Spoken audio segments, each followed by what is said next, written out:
Operation സിന്ദൂറിന്റെ ഭാഗമായി ഇപ്പോൾ 20 വിമാനത്താവളങ്ങൾ അടച്ചു എന്ന വിവരം കൂടി പി ബസ് നൽകുന്നുണ്ട്. 200 ഫ്ലൈറ്റുകൾ റദ്ദാക്കി. രാജ്യത്തെ 20 വിമാനത്താവളങ്ങൾ മെയ് 10 വരെയാണ് അടച്ചത്. ലേ, ശ്രീനഗർ, ജമ്മു, അമൃത്സർ, പത്താൻകോട്ട്, ചണ്ഡീഗഡ്, ജോധ്പൂർ, ജയ്സാൽമീർ, ജാംനഗർ, ബട്ടിണ്ട, ഭുജ്, ധർമ്മശാല, ഷിംല, രാജ്കോട്ട്, പോർബന്ദർ, ബിക്കാനീർ, ഹിൻഡൺ, കിഷൻഗഡ്, ഗോളിയോർ എന്നീ വിമാനത്താവളങ്ങൾ സിവിലിയൻ വിമാനങ്ങളെ വിലക്കിയിരിക്കുന്നു. ഉത്തരേന്ത്യയിലും പടിഞ്ഞാറൻ മേഖലയിലുമുള്ള എയർപോർട്ടുകളാണ് അടച്ചിരിക്കുന്നത്. ഉത്തരേന്ത്യയിലും പടിഞ്ഞാറൻ മേഖലയിലും ഏതെങ്കിലും തരത്തിലുള്ള അനിഷ്ട സംഭവങ്ങൾ ഉണ്ടാകുമോ, ഏതെങ്കിലും തരത്തിൽ പാക് പ്രകോപനം ഉണ്ടാകുമോ എന്നതിൻ്റെയൊക്കെ പശ്ചാത്തലത്തിൽ യാത്രക്കാരുടെ സുരക്ഷയെ മുൻനിർത്തിക്കൊണ്ടാണ് ഇത്തരം ക്രമീകരണങ്ങളൊക്കെ ഏർപ്പെടുത്തിയിരിക്കുന്നത്. അതിനിടയിലാണ് രാജ്നാഥ് സിംഗ് പ്രതിരോധ മന്ത്രിയുടെ പ്രതികരണം വന്നിരിക്കുന്നത്. ബോർഡർ റോഡ്സ് ഓർഗനൈസേഷൻ പരിപാടിയിൽ ഓപ്പറേഷൻ സിന്ദൂർ ലക്ഷ്യം നേടി എന്നാണ് പ്രതിരോധ മന്ത്രിയുടെ പ്രതികരണം. കൊന്നത് നമ്മുടെ പ്രിയപ്പെട്ടവരെ, വധിച്ചവരെയാണ്. ഒരു സിവിലിയനും വ്യോമാക്രമണത്തിൽ കൊല്ലപ്പെട്ടില്ല. സേനയെ പൂർണ്ണമായി വിശ്വാസത്തിലെടുത്ത പിന്തുണച്ച പ്രധാനമന്ത്രിക്ക് നന്ദി. തിരിച്ചടിക്കാനുള്ള അവകാശം അത് ഇന്ത്യ ഉപയോഗിച്ചു. വസത നേരത്തെ UN സെക്യൂരിറ്റി കൗൺസിൽ എടുത്ത ഭീകരതയ്ക്കെതിരായ നിലപാട് അതുൾപ്പെടെ ചൂണ്ടിക്കാണിച്ചുകൊണ്ടാണല്ലോ വിദേശകാര്യ സെക്രട്ടറിയും സൈനിക വൃത്തങ്ങളും സൈനിക പ്രതിനിധികളും ഈ ഓപ്പറേഷനെ കുറിച്ച് വിശദീകരിച്ചത്. ലോകത്തെ നമ്മൾ ബോധ്യപ്പെടുന്നത് പാകിസ്ഥാൻ്റേത് ഇരട്ട നിലപാടാണ് ഭീകരവാദത്തിൻ്റെ കാര്യത്തിൽ. പാക് സ്പോൺസേഡ് ഭീകരവാദമാണ് ഇന്ത്യയിൽ, പ്രത്യേകിച്ച് ജമ്മു കശ്മീരിൽ അനിഷ്ട സംഭവങ്ങൾക്ക് ഇടയാക്കുന്നത്. പാകിസ്ഥാൻ്റെ വാദങ്ങളെ പരിപൂർണമായി മുന്നേ ഒടിക്കാൻ നേരത്തെ തന്നെ നമുക്ക് കഴിഞ്ഞതും ഈ നമ്മുടെ തിരിച്ചടിക്ക് പിന്നാലെ ലോകരാഷ്ട്രങ്ങളുടെ അനുകൂല പ്രതികരണങ്ങൾ, ഒരു യുദ്ധത്തിലേക്ക് പോകരുത് എന്ന് എല്ലാവരും ആവശ്യപ്പെടുമ്പോഴും അനുകൂല പ്രതികരണങ്ങൾ, ഇങ്ങനെയൊരു ഇന്ത്യയുടെ തിരിച്ചടി പ്രതീക്ഷിച്ചതാണ് എന്ന അമേരിക്കയുടെ പ്രതികരണമൊക്കെ സൂചിപ്പിക്കുകയല്ലേ?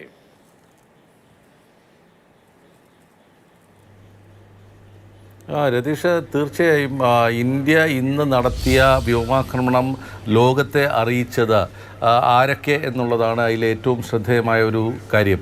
അത് നൽകുന്നൊരു സന്ദേശം കൂടി നമ്മളതിൽ വായിച്ചെടുക്കേണ്ടതുണ്ട്. വിദേശ സെക്രട്ടറി വിക്രം മിശ്രി ആയിരുന്നു ഒരാൾ. അതായത് ഈ ഇന്ത്യ നടത്തിയ ലോകത്തെ അറിയിച്ച ആ വാർത്താ സമ്മേളനത്തിന് നേതൃത്വം നൽകിയത് ഇന്ത്യയുടെ വിദേശ സെക്രട്ടറി വിക്രം മിശ്രിയാണ്. അദ്ദേഹം ഒരു കശ്മീരി പണ്ഡിറ്റാണ്. പിന്നെ ഇത് നടത്തിയത് 2 വനിതാ യുവ ഓഫീസർമാരാണ്. അതായത് കരസേനയുടെ സോഫിയ ഖുറേഷിയും അതോടൊപ്പം തന്നെ വ്യോമസേനയുടെ വ്യോമിക സിംഗും. ഇവർ 2 പേരുമാണ് ഈ വാർത്താ സമ്മേളനത്തിൽ ഇന്ത്യയുടെ വ്യോമ ആക്രമണം വിശദീകരിച്ചത്. ഇന്ത്യയുടെ രാഷ്ട്രീയ നയം വിശദീകരിച്ചത് വിക്രം മിശ്രി ആയിരുന്നു എന്നുള്ളതാണ്. ഒരു കശ്മീരി പണ്ഡിറ്റും 2 വനിതാ യുവ സേനാ ഉദ്യോഗസ്ഥരും ചേർന്നാണ് ലോകത്തെ ഇക്കാര്യം അറിയിച്ചത് എന്നുള്ളതാണ്. ഒരു പട്ടാളക്കാർ എന്നതിനുപരി ആ 2 വനിതകൾ ഒരുപക്ഷെ ആരാണ് എന്നുള്ളത് ലോകത്തെ അറിയിക്കുന്നത് ഒരുപക്ഷെ ഒരു പാകിസ്ഥാൻ എന്ന രാജ്യം ഉണ്ടാക്കുന്നതിന് അടിസ്ഥാനമായി പറഞ്ഞിരുന്ന ആ കാര്യം പൂർണ്ണമായും ആ അടിത്തറ തകർത്തുകൊണ്ടാണ് ആ 2 വനിതകൾ അവിടെ വന്നത്. ഒരു സോഫിയ ഖുറേഷിയും ഒന്ന് വ്യോമിക സിംഗും, ഒരു ഹിന്ദുവും ഒരു മുസ്ലിമും ഒരു കശ്മീരി പണ്ഡിറ്റും കൂടെ ചേർന്നിട്ടാണ് ആ വാർത്താ സമ്മേളനം നടത്തിയത് എന്നുള്ളതാണ് അതിലെ ഏറ്റവും ശക്തമായ സന്ദേശം എന്ന് പറയുന്നത്. ആ നൽകുന്ന സന്ദേശം വളരെ കൃത്യമാണ്. ഞങ്ങൾ വളരെ കൃത്യമായി തന്നെ ഈ ഞങ്ങളുടെ സന്ദേശം നൽകുന്നു. പാകിസ്ഥാൻ എന്ന് പറയുന്നത് ഭീകരത കയറ്റി അയക്കുന്ന ഒരു രാജ്യമാണ് എന്നുള്ളതാണ് ഇന്ത്യ നൽകിയ സന്ദേശം. അക്കമിട്ട് നിരത്തിക്കൊണ്ട് പാർലമെൻറ്റ് ആക്രമണം മുതൽ ഏറ്റവും ഒടുവിൽ പഹൽഗാം വരെയുള്ള സംഭവങ്ങൾ അക്കമിട്ട് നിരത്തി ഇത് ഇന്ന സ്ഥലങ്ങളിൽ നിന്നാണ് ഇതൊക്കെ ഉത്ഭവിച്ചത്, അവിടമാണ് ഞങ്ങൾ തകർത്തത് എന്നാണ് സോഫിയ ഖുറേഷി അക്കമിട്ട് നിരത്തിക്കൊണ്ട് വ്യോമിക സിംഗും പറഞ്ഞത്. അപ്പോൾ അവിടെയാണ് ആ സന്ദേശം വരുന്നത്.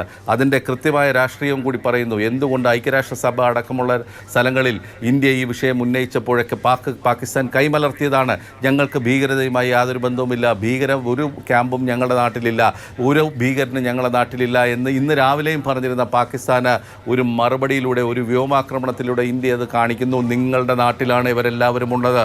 21 ഭീകര കേന്ദ്രങ്ങൾ അവിടെ ഉണ്ട്. അതിൽ 9 എണ്ണം ഞങ്ങൾ തകർത്തു. ഇനി ബാക്കി 12 എണ്ണം എന്ത് ചെയ്യണം എന്നുള്ളതാണ് ഇന്ത്യ തുറന്നിട്ടിരിക്കുന്ന ഒരു ചോദ്യം. ആ ചോദ്യത്തിനുള്ള മറുപടി പാകിസ്ഥാൻ ഇനി എന്ത് പ്രതികരണം നടത്തുന്നു എന്നുള്ളതാണ്.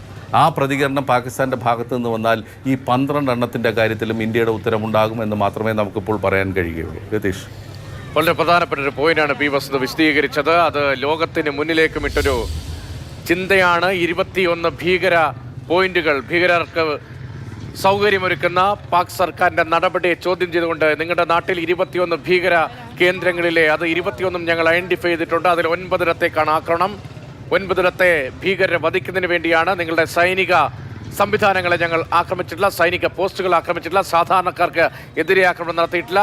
ഇപ്പോൾ നേരത്തെ ശശി തരൂർ ഉൾപ്പെടെ ചൂണ്ടിക്കാണിച്ചതുപോലെ രാത്രിയിലായിരുന്നു നമ്മുടെ ഈ സർജിക്കൽ സ്ട്രൈക്ക് 9 കേന്ദ്രങ്ങളിൽ നടന്നത്. അതിന്റെ പ്രധാനപ്പെട്ട കാരണവും സിവിലിയൻ ജീവൻ നഷ്ടപ്പെടുത്താതിരിക്കുക എന്ന കരുതലിന്റെ കൂടി ഭാഗമായിട്ടാണ് ഈ രാത്രിയിലെ അറ്റാക്ക് എന്നതുകൂടി നേരത്തെ ശശി തരൂർ ഉൾപ്പെടെ വിശദീകരിക്കുന്നുമുണ്ടായിരുന്നു. അങ്ങനെ നിങ്ങളുടെ ഭീകര കേന്ദ്രങ്ങളെ ഞങ്ങൾ തകർത്തിരിക്കുന്നു. ഭീകരവാദത്തെ ഒരു തരത്തിലും വെച്ചുപുറപ്പിക്കാൻ കഴിയില്ല. ഭീകരതയ്ക്കെതിരെ സന്ധിയില്ലാത്ത പോരാട്ടമുണ്ടാകും. പാക് സൈന്യവും പാക് സർക്കാരും ഭീകരതയെ പ്രോത്സാഹിപ്പിക്കുന്നുവെങ്കിൽ അതിനെ അംഗീകരിക്കാനാകില്ല എന്ന മുൻ നിലപാട് അത് കുറെ കൂടി കർശനമായി ഉന്നയിച്ചുകൊണ്ടാണ് സംയുക്ത സൈനിക ഓപ്പറേഷൻ നടത്തിയിരിക്കുന്നത്. 21 ഭീകര കേന്ദ്രങ്ങളുണ്ട്.